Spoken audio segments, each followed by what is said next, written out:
I be moving. Whipping the foreign, I'm cruising. The money I'm speaking is fluent. All of my business booming. Stacking my cash in abundance. All of my family funded. Finally got what I wanted. Life is amazing, I love it. Everyone know that I run it. Yeah, look at me now, I came up. I've been thinking back then when I almost gave up on the game cause I never got it my way.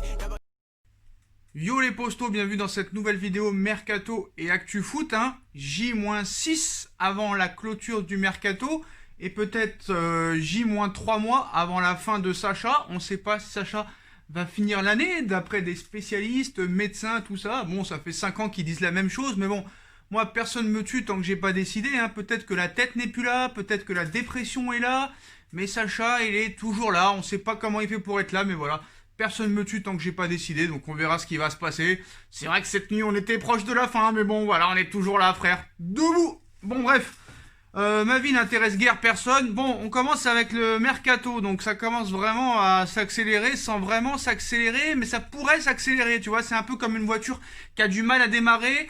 Tu enclenches le contact, elle démarre pas, elle démarre pas. Donc ça risque d'être un petit peu problématique. Avant de parler des pistes chaudes du côté du Paris Saint-Germain, on va parler de l'Olympique Lyonnais qui touche au but pour Lucas Paqueta. Et oui, Lucas Paqueta, qui était une priorité du Paris Saint-Germain il y a quelques mois, va peut-être finir à l'Olympique Lyonnais à la recherche d'un joueur capable d'apporter de la folie par ses dribbles, par ses passes dans les derniers mètres adverses. L'Olympique Lyonnais aurait trouvé son bonheur et mis la main sur Lucas Paqueta. Le milieu offensif brésilien aurait annoncé son départ de l'AC Milan à ses coéquipiers selon la presse italienne, donc même Lyon est meilleur que nous en Mercato.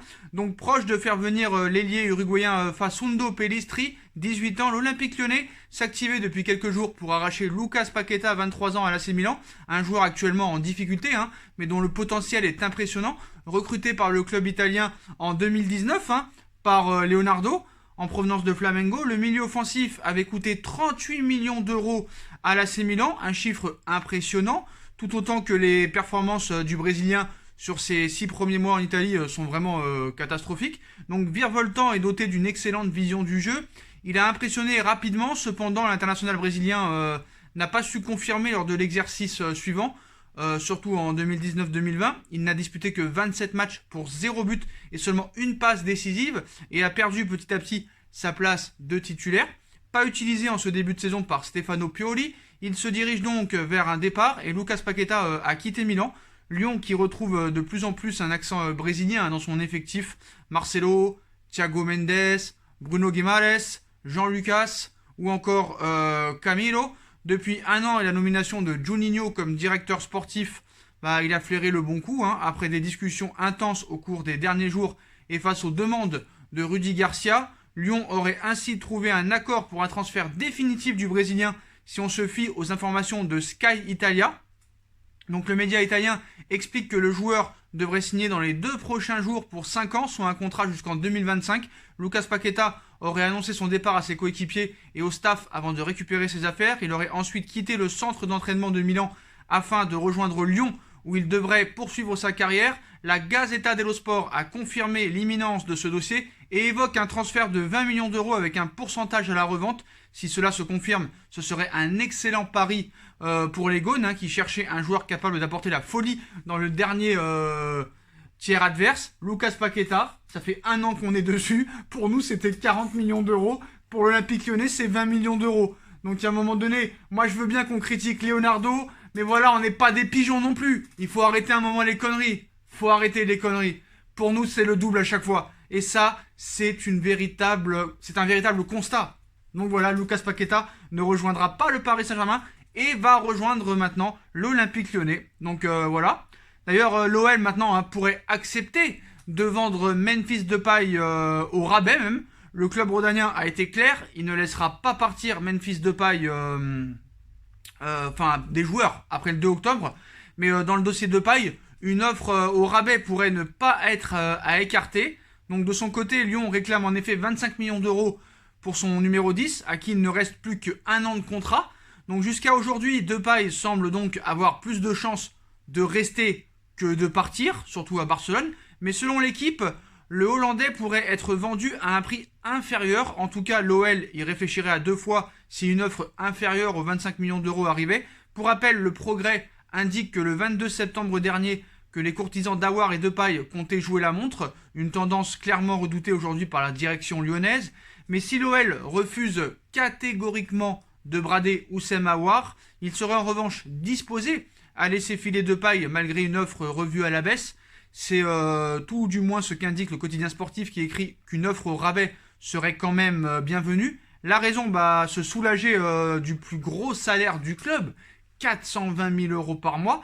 Donc à l'heure où l'OL est passé en mode économie, donc voilà, à 1 an de la fin de son contrat, c'est sûr que voilà, t'es prêt à tout pour le vendre.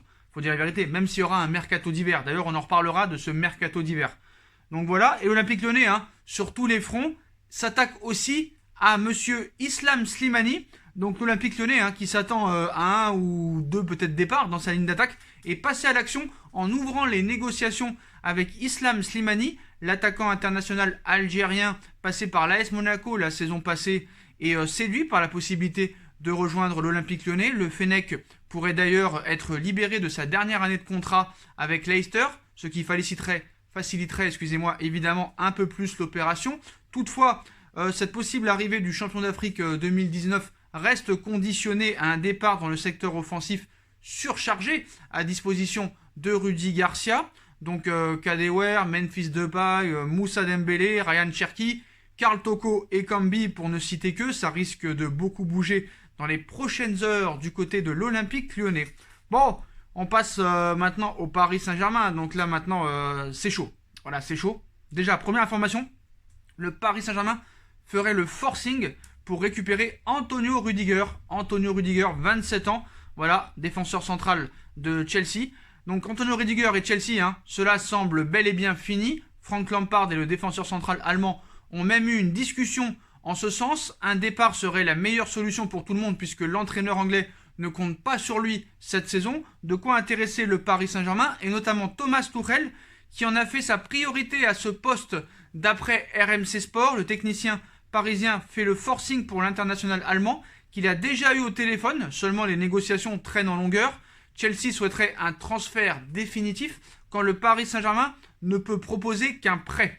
Donc voilà, ça risque encore de téléphoner encore pour les derniers jours et de négocier très très dur. Voilà. Bon, pour la piste Tchémoué Bakayoko. Donc ça dit un petit peu tout et son contraire. C'est un petit peu une guerre de presse. Semaine décisive maintenant pour le mercato et Tchémoué Bakayoko. Donc, et si après de multiples rendez-vous manqués, Tchémoué Bakayoko rejoignait finalement le Paris Saint-Germain, l'hypothèse a pris de l'épaisseur ces derniers jours. Longtemps dans le viseur du club de la capitale, cet été, l'ancien monégasque a gardé un lien en continu avec les dirigeants parisiens ces derniers mois. Le contact a d'ailleurs été renoué au début du mois avec l'entourage du natif de Paris. De sources anglaises, les deux parties ont rendez-vous cette semaine dans la capitale française et plus précisément demain. Donc, objet de la discussion, définir une possible arrivée au PSG, une aubaine pour le joueur de 26 ans qui a déjà clamé son envie d'évoluer pour le club francilien, même s'il a craché sur ce club en 2017 en disant que c'était une régression parce que Monaco avait été champion de France devant Paris cette année-là. Alors que le joueur est sous contrat jusqu'en 2022 avec Chelsea, les Blues, qui ne s'opposent pas à un départ, sont parallèlement en négociation avec le directeur sportif brésilien Leonardo, donc ça devrait se jouer demain ou mercredi. Ça, c'est ce qu'annonce l'équipe, mais malheureusement, le Parisien n'est pas de cet avis. Déjà, pour le Parisien, le PSG n'avancerait pas vraiment sur le dossier Bakayoko, donc qui croire, l'équipe, le Parisien. Et le PSG, apparemment, n'a jamais contacté Jorginho. Voilà, selon le Parisien. Donc dimanche, Téléfoot a ajouté Jorginho, milieu de 28 ans de Chelsea, sous contrat jusqu'en 2023 à la liste des pistes du PSG pour ce mercato estival 2020 qui s'arrête le 5 octobre. Il était même question d'un contact, sauf que le Parisien assure qu'un proche de l'Italien nous fait savoir qu'il n'a pas été approché par Paris. Le journal francilien ajoute que la piste Bakayoko peine à avancer rapidement. Donc très mauvaise nouvelle, qui croire, l'équipe, le Parisien. Donc la rumeur Jorginho qui a enflé tout le week-end outre-Manche n'apparaît pas susceptible de se concrétiser. Dans son entourage, personne n'est enclin à croire à la réalisation de cette opération. Jorginho a encore 3 ans de contrat et il n'y a eu aucun contact avec Paris, nous a confié un proche de l'international italien. À moins que les deux clubs ne discutent secrètement, rien n'accrédite la thèse d'un prêt de Jorginho au Paris Saint-Germain. Pour Tchémoué Bakayoko, Les échanges avec le joueur existent. C'est un peu différent puisque les échanges avec le joueur existent ou en tout cas ont existé. Mais ils n'ont débouché sur aucune avancée pour l'instant. Et là encore, rien de nouveau permet d'affirmer que ce contact aboutira à un prêt du milieu de terrain français de Chelsea de 26 ans. Parce que les prêts, c'est très compliqué. Hein. C'est beaucoup plus dur de négocier un prêt qu'un transfert sec. Donc des affirmations qui n'ont rien d'impossible, même si cela reste des rumeurs. Cela pousse à rester plutôt prudent, surtout dans ce mercato très compliqué, avec un Leonardo, directeur sportif du PSG, qui aime travailler discrètement, dans l'ombre, en sous-marin, pour que tout s'accélère à l'arrivée finalement. Donc on peut au moins penser que le dirigeant brésilien prépare bien des dossiers, car le besoin de recrutement est évident. Même si la situation est compliquée, Paris ne peut pas finir sans avoir des recrues, s'il veut s'éviter des problèmes face à une saison particulièrement compliquée. Maintenant, il faut patienter pour que les choses se concrétisent. Les négociations sont difficiles et donc plutôt longues. Moi, je vais vous dire la vérité. Il y a un mercato d'hiver le 1er janvier. Il n'y aurait pas eu la Ligue des Champions. Par exemple, la Ligue des Champions aurait commencé au mois de janvier. J'aurais dit, bon, c'est que la Ligue 1, on reste comme ça jusqu'au mois de janvier. Ça peut le faire, en Ligue 1. Mais malheureusement, tu as la Ligue des Champions qui arrive. Et tu as un effectif trop léger. Et tu as des joueurs qui se blessent trop pour pouvoir te permettre de ne pas prendre au moins 2 recrues avant le 5 octobre. On passe à Dele Alli. Donc Dele Alli est toujours pas dans le groupe pour affronter Chelsea ce soir. Dele Alli et Tottenham se rapprochent inévitablement d'un divorce. Le jeune milieu n'a été titulaire qu'à 2 reprises cette saison en Première Ligue, contre Everton et en Europa League contre le FK Sheikh. Depuis, plus une seule rencontre disputée. Pour celui qui n'est désormais même plus appelé à s'asseoir sur le banc de José Mourinho, parce qu'il n'est même pas dans le groupe ce soir. En tribune pour le dernier match de championnat contre Newcastle, le joueur devrait revivre cette même expérience ce soir à l'occasion du 8e de finale de Coupe de la Ligue contre Chelsea. En effet, le Télégraphe l'affirme, le Special One se passera encore de lui pour cette rencontre. Si le PSG et l'Inter ont exprimé un mince intérêt, une porte de sortie reste difficile à trouver pour les dirigeants des Spurs. Voilà, Levy, président de Tottenham, veut un transfert sec. Ça risque d'être très compliqué, mais bon, voilà. Il y a eu un article hier sur Leonardo qui dit qu'il travaille dans l'ombre. Et tout le monde est d'accord pour dire que ni Dele Alli, ni Antonio Rudiger, ni Koulibaly, ni Savic, ni Skriniar arriveront, mais un joueur dont personne n'a parlé. Comme Florenzi. Donc je ne sais pas réellement ce qui va se passer, même moi je ne sais pas. Je vais vous dire la vérité, voilà, même moi je ne sais pas, j'aimerais savoir, mais je me demande s'il va pas attendre le 1er janvier. Pour moi ce serait une erreur. Je pense qu'il y a au moins 1 ou 2 joueurs qui va arriver. Voilà, c'est ce que je pense. Voilà, Leonardo lui, c'est pas un pigeon. Le problème, c'est pas qu'il n'y a pas d'argent vraiment, c'est que les joueurs à moins de 20 millions d'euros, Leonardo n'est pas intéressé. Et les joueurs dont Leonardo est intéressé, c'est plus de 50 millions d'euros. Et voilà, on n'est pas des pigeons parce que déjà, ils ne valent pas 50 millions d'euros. Par exemple, Savic, ça vaut pas 80 millions d'euros. Koulibaly, ça vaut pas 80 millions d'euros. Donc voilà. Par contre, au niveau des départs, Kalimuendo pourrait aussi partir. À l'image de Marcin Bulka, Arnaud Kalimuendo serait en discussion pour prolonger son contrat avec le PSG avant de partir en prêt. Donc voilà pour Kalimuendo. Mais voilà, je pense qu'il faut attendre. Voilà, faut pas oublier que le mec aussi est tout seul. Il n'a pas d'aide, il n'est pas en accord avec Thomas Tuchel, donc voilà.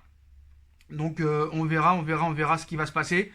Mais je pense que, voilà, même Ressé qui est toujours au Paris Saint-Germain, ça pose aussi problème. Et le PSG essaye aussi de négocier une rupture à l'amiable pour Ressé, mais Ressé, ça fait quand même 4 ans que tu essaies de t'en débarrasser. Et quand tu vois, bon je suis mal placé pour parler, mais quand tu vois un petit peu le corps qu'il a, bref, c'est pas grave. Donc voilà les postos, donc voilà pour les dernières informations Mercato et Actu Foot. Dites-moi en commentaire ce que vous en pensez. Là j'ai rendez-vous chez le médecin, faut que je me bouge, Encore des mauvaises nouvelles qui arrivent, voilà malheureusement, que des mauvaises nouvelles maintenant dans ce monde et dans ma life. Voilà les postos. Je compte sur vous pour bombarder la barre de like. On like, on partage, on commente, on s'abonne, on active la petite cloche pour être tenu au courant des vidéos qui vont sortir. On me rejoint sur mes différents réseaux sociaux si vous voulez être tenu au courant 24 heures sur 24, 7 jours sur 7 des transferts en direct, surtout sur Instagram, c'est sur Insta que ça se passe. Vous avez toujours la cagnotte PayPal qui est disponible en lien en description. Voilà, merci à ceux qui ont donné. Ceux qui veulent donner continuez à donner via cette cagnotte PayPal. Si vous voulez pas, il n'y a aucun problème. Voilà les postos, il y a aussi ma deuxième chaîne YouTube No Feeling qui est disponible en lien en description. Voilà les postos, je vous souhaite à tous une bonne continuation, prenez soin de vous et j'espère à très vite pour une nouvelle vidéo si je clame ce pas. Tchuss!